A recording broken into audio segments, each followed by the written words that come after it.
বকশীগঞ্জ স্বেচ্ছাসেবক দলের লিফলেট বিতরণ।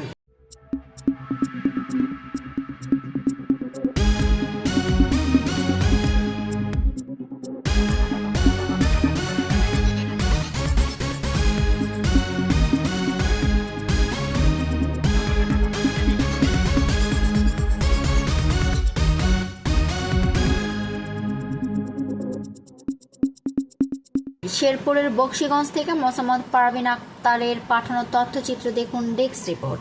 13 জুলাই 2023 তারিখে বিএনপির ভারপ্রাপ্ত চেয়ারম্যান তারেক রহমান কর্তৃক জাতির সামনে উপস্থাপিত রাষ্ট্র কাঠামো মেরামতের 31 দফা বাস্তবায়নের লক্ষ্যে লিফলেট বিতরণ।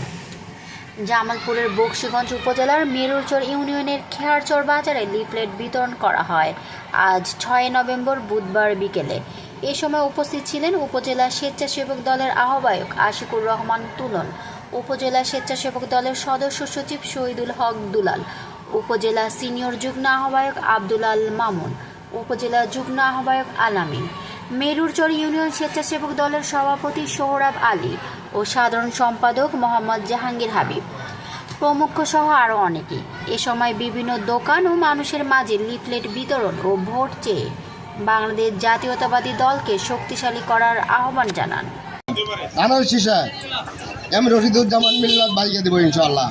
আলহামদুলিল্লাহ, সবাই বলেন ইনশাআল্লাহ। ইনশাআল্লাহ আমরা আগামী দিনে এম রশিদুজ্জামান মিল্লাত ভাইকে ধানের শীষে ভোট দিয়ে আমরা দেওয়ানগঞ্জ, বকশীগঞ্জ, জামালপুর এক আসনে এমপি বানাবো ইনশাআল্লাহ। জিন্দাবাদ। শহীদ দিয়া অমর হয়ে এক দিয়া মরেছে, লক্ষ দিয়া ঘরতে।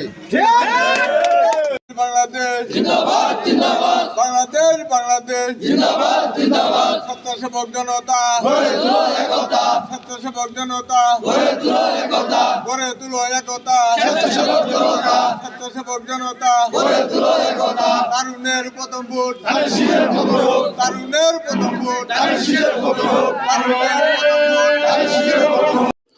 বিদেশে ক্যারিয়ার গড়ার স্বপ্ন এখন আর দূরের নয়। অস্ট্রেলিয়া, ডেনমার্ক এবং নিউজিল্যান্ডের জব ভিসায় কাজের সুযোগ আপনার অপেক্ষায়।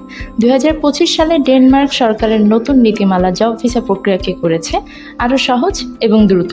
এখানে কর্মসূচিতে রয়েছে হোটেল, রেস্টুরেন্ট, এগ্রিকালচার এবং প্যাকেজিং ফ্যাক্টরি। বেতন প্রতি মাসে 3 থেকে 3.5 লক্ষ টাকা। ওভারটাইম বেতনের 1.5 গুণ। সময় লাগবে 3 থেকে 4 মাস। সাথে থাকছে চুক্তি নবায়নের নিশ্চয়তা। তাহলে আর দেরি কেন? আজই যোগাযোগ করুন আমাদের অভিজ্ঞ টিমের সাথে। আপনার বিদেশে ক্যারিয়ার গড়ার যাত্রা শুরু হোক এখান থেকে।